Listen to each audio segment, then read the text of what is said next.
One of the reasons I'm in silhouette right now is because if you were to find out Bucky was a very macho man, then maybe you would try to pick a fight with him more in the suit.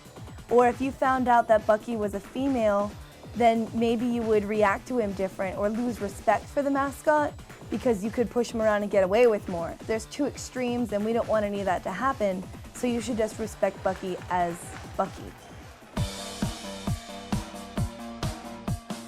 Why I wanted to become a mascot has a lot to do with my older brother.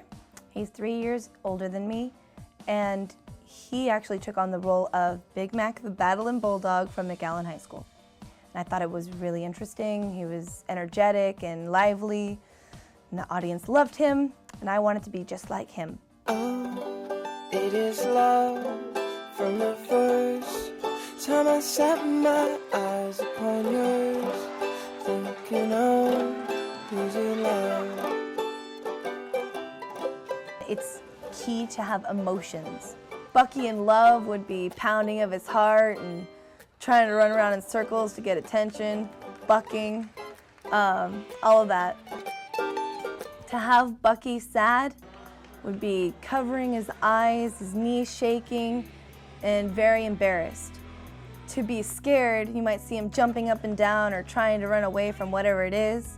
To see a child scared, most mascots would walk right past them or ignore them, but it's important to keep your audience happy.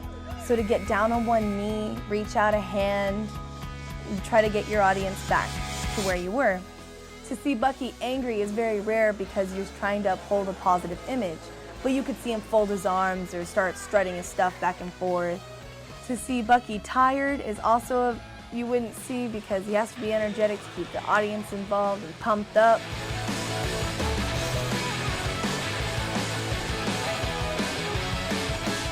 The do's and don'ts of mascotting are: you must always constantly stay in motion. You have to offer your assistance to cheerleaders and the band. Stay in character while in costume. You have to tactfully mimic situations. Uphold a positive attitude and image because you're representing your school. And make time for fitness and take regular water breaks because hydration is key. And exaggeration. The don'ts consist of never talk in costume.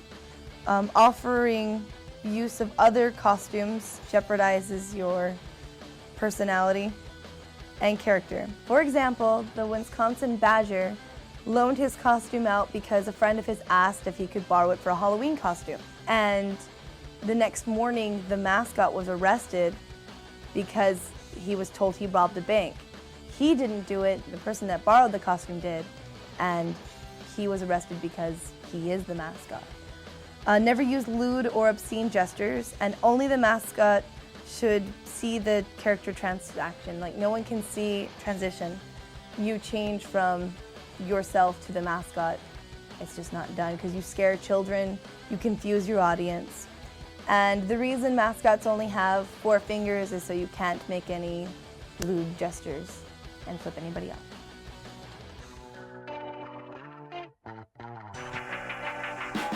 While mascotting at Midnight Madness as Bucky, I'd have to say dancing until my shorts came off was one of the most awkward mascot moments I've ever had.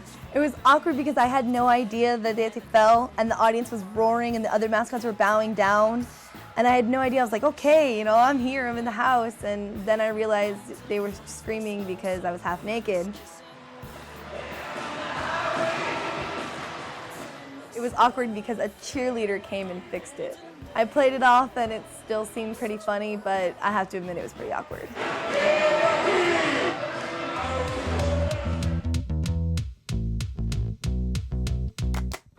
I will continue to pursue mascotting because I like the release, the energy. It's a stress releaser. I can hop into any critter, run around, make a few people laugh. I'm being funny and a comedian, and I'm also losing weight at the same time. You know, doing a little bit of fitness, a little bit of athletics, a little bit of comedy and theater, all mixed into one. It's very enjoyable for me to see children's faces light up or to see athletic members proud that their mascot showed up to their event. I will continue to mascot because I find it unique.